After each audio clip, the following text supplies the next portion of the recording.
होली की धूम पूरे शहर में गूंज रही थी। चारों ओर गुलाल के बादल उड़ रहे थे। ढोल नगारों की आवाज से माहौल झूम रहा था। हर कोई भांग और ठंडाई के नशे में झूम रहा था। राहुल, अविनाश, सौरभ और प्रीतम, चारों दोस्त भी इस जश्न का हिस्सा थे। उन्होंने दिन भर मस्ती की, खूब रंग उड़ाए और भांग के गिलास पर गिलास खाली करते चले गए। शाम होते होते चारों पूरी तरह नशे में डूब चुके थे। भाई मजा आ गया, प्रीतम ने लड़खड़ाती आवाज में कहा। अविनाश हंसते हुए बोला, चलो कहीं और चलते हैं, कुछ नया एडवेंचर करते हैं। चारों दोस्त बेसुध होते हुए सड़क पर लड़खड़ाते हुए चल पड़े। लेकिन उन्हें यह अंदाजा नहीं था कि उनकी ये रात मौत के खेल में बदलने वाली थी। रात के करीब 2 बजे राहुल की आंख खुली। उसका सिर दर्द से फटा जा रहा था। उसके कपड़े फटे हुए और रंगों से सने हुए थे। उसने धीरे धीरे अपनी आंखें खोली और जैसे ही चारों ओर देखा, उसकी रूह कांप उठी। वे चारों किसी सुनसान जगह पर पड़े थे। चारों ओर टूटे हुए पत्थर, सूखे पेड़ और मिट्टी में धंसी पुरानी कब्रें दिखाई दे रही थीं। ये कहां आ गए हम? तभी छम छम, राहुल ने धीरे से सिर उठाया। सामने एक सफेद साड़ी में लिपटी लड़की खड़ी थी। उसका सिर झुका हुआ था और वह धीरे धीरे उनकी तरफ बढ़ रही थी। राहुल का शरीर पसीने से भीग गया। उसने धीरे से अविनाश को हिलाया। भाई, देख! अविनाश ने आंखें खोली और सामने का नजारा देखते ही उसकी सांसें अटक गई। अविनाश हड़बड़ाकर उठा और बाकी दोस्तों को झकझोरने लगा। सौरभ और प्रीतम भी धीरे धीरे होश में आए।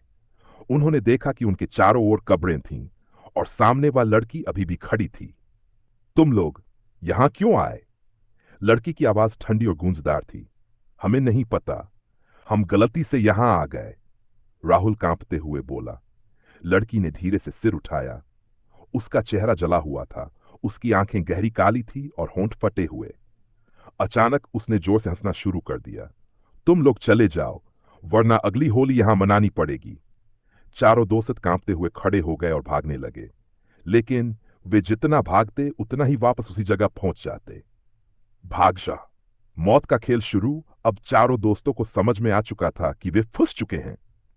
तभी अविनाश जोर से चिल्लाया। क्या हुआ? राहुल ने घबराकर पूछा। अविनाश की पीठ पर किसी ने जोर से लात मारी थी, लेकिन वहां कोई भी नहीं था। तभी हवा में एक आवाज गूंजी। एक और लात खाएगा क्या? सौरभ की आंखें डर से फैल गईं। उसने कांपते हुए कहा, यहां से निकलना होगा।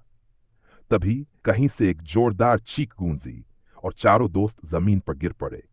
जब उन्होंने ऊपर देखा, एक जली हुई लड़की की आत्मा हवा में तैर रही थी। उसकी आंखों से खून टपक रहा था। चारों दोस्त पागलों की तरह भागने लगे, लेकिन कब्रें खुद ब खुद खुलने लगीं और हड्डियों वाले हाथ बाहर आने लगे। हमें यहां से भागना होगा, राहुल चिल्लाया। लेकिन तभी छम, वही पायल की आवाज। चारों दोस्त जमीन पर गिर पड़े। लड़की की आत्मा उनके ऊपर झुकी और धीरे से बोली, अब तुम लोग कभी यहां से नहीं जा पाओगे। चारों दोस्तों ने जोर से चीख मारी। तभी अजान की आवाज गूंजी।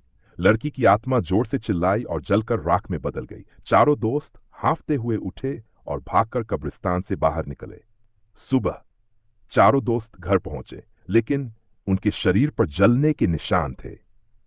जब उन्होंने लोगों से उस कब्रिस्तान के बारे में पूछा, तो उन्हें पता चला कि वहां 32 साल पहले एक लड़की की हत्या कर दी गई थी। तब से हर साल होली की रात वहां अजनबी आत्मा भटकती है। राहुल ने कांपते हुए कहा, क्या अगली होली भी हम जिंदा बच पाएंगे? आपने इस कहानी को सुना, पर क्या आपने अपने आसपास भी ऐसा कुछ महसूस किया है? अगर हां, तो हमें कमेंट में बताइए। मिलते हैं अगले वीडियो में एक और डरावनी कहानी के साथ।